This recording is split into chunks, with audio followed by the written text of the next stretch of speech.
getting ready to wrap up here. I wanted to discuss this for a minute. So if you are somebody who can't take this programming, I'm going to ask you to go ahead and tune out. But Jack Levin has announced that he is launching a new L1 for Zen, I guess, just based on really from everything I've heard him say, it's just because the community is asking for it. I mean, that's it. I don't know.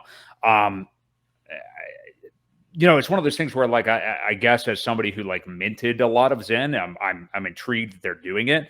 But just to give you, we're talking about an L1 with Pulse Chain right here. But just to give you, for everybody that is starting to get upset with the timing of Pulse Chain because of their sacrifice and everything, Jack has already said with this idea, which granted they just came up with a couple of weeks ago and are working on right now, that he's thinking like Q1 of 2024 for a release for it. So I mean, it's like, I think people have to remember, and that's not copying the entire Ethereum system state either or anything like that. So Right. I think people do have to remember that. There's a ton of things obviously going on with Zen. If that's something you're interested in, definitely pursue it. I'll be making content about it here and there on my channel. But what I am interested in, even more so, like the bigger conversation here is like, I feel like, and I don't know if you do, Ewok, but like the last bull market, I feel like was really the bull market for layer ones. I mean, like there were so many new layer ones. Like obviously the main catalyst was Solana. We know a hell of a lot more about that chain now. Number one is that it doesn't work very often. And number two is that the one of the main headers of it is maybe going to jail for a long, long time. So there's that. I have no real interest in Solana, even though if you wanted to trade it, yeah, I think you're going to probably ride it up. I think you'll probably ride it up a decent bit at this point. Phantom is probably the 1A-ish other L1 to Solana. It's obviously much lower in market cap. And then you've had some others that are now saying that basically that they're defining themselves as L2s, like Polygon Matic and things like that, which I think is probably a good approach for them. But I'm just wondering, and the reason I use Jack creating this X1 chain for Zen, which again, I think I'm not comparing X1 to Pulse Chain, so people don't flip out or anything here. I'm just saying that I think X1 for him for Zen is kind of like he's doing it for Zen users, kind of like how Pulse Chain was, mainly about Hex users, but obviously all other things will be built on it as well. But I guess what I'm wondering, and I wrote down something about Aptos on here too, which is, we already mentioned flying up today, which is another VC backed, big time VC backed L1 that launched during this bear market. How many L1s do we need? Like, I'm just wondering, obviously Ethereum is busy and, it's going to get untenable when we get back to the bull market again. I mean, we've already seen spikes now in Gwei that people, speaking of Zen, have quitted minting it as much. Well, we can blame a lot of that on the Zen because of the transactions. I mean, you look at Etherscan and you see what's eating up a lot of the Gwei. And, it's not just Zen. There's like 5 or 6 different protocols that are kind of tied into Zen. You got the Zen FTs and you got the other things. Tool. There's the batch tool. And so, I mean, if anything, I hate it because, we should be very cheap prices right now, but we're not. It's one of the things. But to your question, do we need more layer ones? Well, apparently we do. Right. If the prices are still that high, So I just wonder, I guess there's 2 questions for me. It's like, do we need more layer ones as opposed to layer 2s that are built on top of Ethereum? Like we have Optimism, which is another one that was launched in this bear market that is also doing really well price-wise today. Arbitrum is another layer 2 that has a token not quite out yet that I know tons and tons of people are excited about. I guess like my other question not only is like, do we need more, but also, is that the fad to be investing in? Because, I know we're all in it for the tech primarily, but sometimes I do like to make money too. I know you're kind of that way too, Ewok, but like, I'm here for the money. Yeah. Okay. There you go. You're unashamed.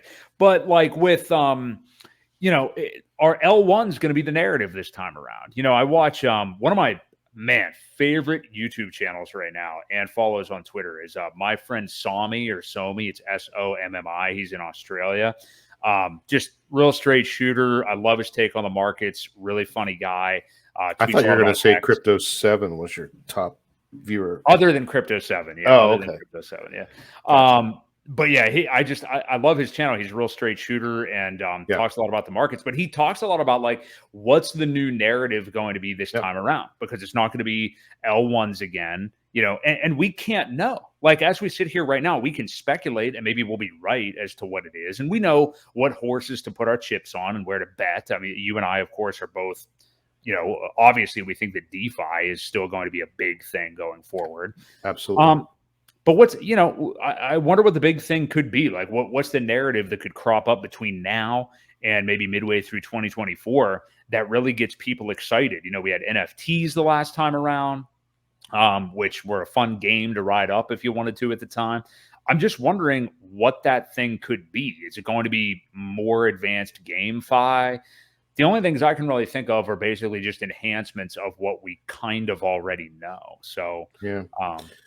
It's going to be exciting. It's going to be exciting to watch. I mean, you know, the thing with layer twos, and I remember with Polygon, even in the last bull market, is it was very expensive to get in and out. You know, you could go over there and transact and do a lot of things, but you still had to get back out to have the value. So I really think things that are going to be cross-chain are going to be hot. You know, things that can go in and out of the different chains smoothly and safely are really what's going to be hot. You know, there is a lot of excitement about GameFi as well. I don't know how far that'll take off, yet to be seen. I know there's a lot of high speculation on some of those tokens as well.